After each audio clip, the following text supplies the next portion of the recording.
మీ సంగతి బదాలను నిలబెడతా మిమ్మలను ప్రజల ముందే తెలుసుకుంటాం అని నల్లగొండ చెలో నల్లగొండ నేను పిలిపించిన. ఎందుకంటే నాకు చేతనైనా కాకపోయినా నా కట్టె కాలే వరకు తెలంగాణకు అన్యాయం జరిగితే చివరి శ్వాస దాకా కూడా పులిలాగా లేచి కొట్లాడతా తప్ప పిల్లిలాగా ఉండను. ఎట్టి పరిస్థితులలో 600 ఏ విషయంలో కూడా తెలంగాణకు అన్యాయం జరగనివ్వను. కొట్లాడదాం. చెలో నల్గొండ ఇయ్యంగానే పిక్క పిక్క సచ్చుడు ఇజ్జత్ మానం పోతుంది రాబాయి కేసీఆర్ బొబ్బ పెడితే ఏం చేస్తామంటే ఏం చేస్తామని చేతులు విసుకొని కాళ్ళు విసుకొని అర్జెంటుగా బడ్జెట్ పక్కకు పెట్టి శాసనసభలో తీర్మానం పెట్టింది. ఆ తీర్మానం కూడా చక్కగా లేదు. వాళ్ళ తెలివి సల్లారా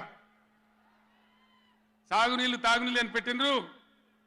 కరెంటు ఉత్పత్తి పెట్టలేదు మళ్ళీ దానిలో ఆ తీర్మానంలో కూడా. అంత తెలివి తక్కువ తీర్మానం.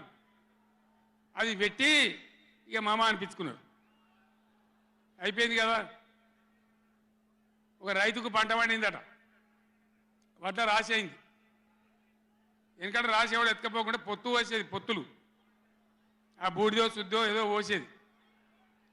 పక్క రైతుని పిలిచి పొరుగు రైతు పొత్తు వైరాబాయ్ అంటే ఉంటే నాకేంది పోతే నాకేంది పులిగోవాలి కానీ పొత్తు పోసిందట.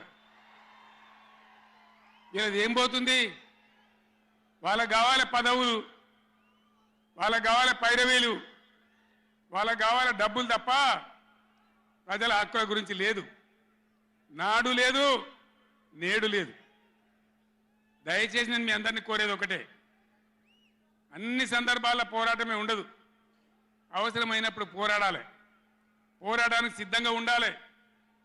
అవసరమైతే సద్దులు కట్టుకొని రావాలి, మనం పిడికిలి బిగించాలి. అప్పుడే మన హక్కులు కాపాడుకోగలుగుతాం. అటు కేంద్రాన్ని కానీ అధికారులను కానీ కృష్ణా ట్రిబ్యునల్ కానీ రాష్ట్ర ప్రభుత్వం కూడా భద్రప పనిచేయకుండా అప్రమత్తంగా ఉంచేటట్టు కానీ నడవాలంటే మనం ఎప్పటికప్పుడు జాగ్రత్తగా పులుల్లాగా కొట్లాడాలి.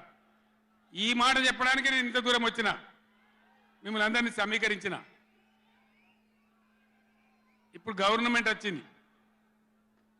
గవర్నమెంట్ వచ్చిన కాడి నుంచి మీరు చూస్తాను, ఎవడన్నా కొత్త గవర్నమెంట్ వస్తే ఏం చేయాలి? పోయిన గవర్నమెంట్ కంటే 4 మంచి పనులు చేస్తాం, ప్రజలు అవదనిపించుకుంటామనే మాట ఉండాలి, ఆరాటం ఉండాలి. ఒక్కటన్నా మంచి మాట ఉన్నదా?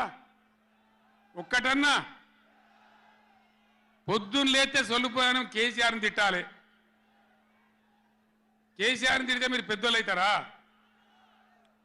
లేనిపోని బదనాములు పెట్టి కేసీఆర్ మీద బదనాం పెడితే మీరు పెద్దోళ్ళు అవుతారా? ప్రజల హక్కులు గాలికి వదిలేసి ఏ విధంగా అసెంబ్లీలో మాట్లాడుతున్నారో, ఎటువంటి దుర్భాష మాట్లాడుతున్నారో, ఎంత దుర్మార్గమైన పద్ధతిలో మాట్లాడుతున్నారో టీవీలో సాక్షిగా మీరు అందరు చూస్తూ ఉన్నారు. నేను మీ అందరిని కోరేది ఒకటే, ఎవరికి అధికారం శాశ్వతం కాదు, కానీ తెలంగాణ ప్రజల హక్కులు శాశ్వతం, మన వాటా శాశ్వతం, మన బతుకులు నిజం, మన పిల్లల భవిష్యత్తు నిజం. దానికోసం అధికారం ఉన్నా లేకున్నా తెలంగాణ ప్రజల పక్షాన కొట్టాడి రాష్ట్రం తెచ్చిన వాళ్ళం కాబట్టి బీఆర్ఎస్ సైనికులు కూడా దయచేసి అప్రమత్తంగా ఉండాలి. మన పోరాటం కొనసాగుతూనే ఉండాలి. ఆ విధంగా మనం ముందుకు పోవాలి. నాకు కొన్ని విషయాలు అర్థమైతలేవు. ఈ మైకోనికి మళ్ళీ ఏం పుట్టిందా?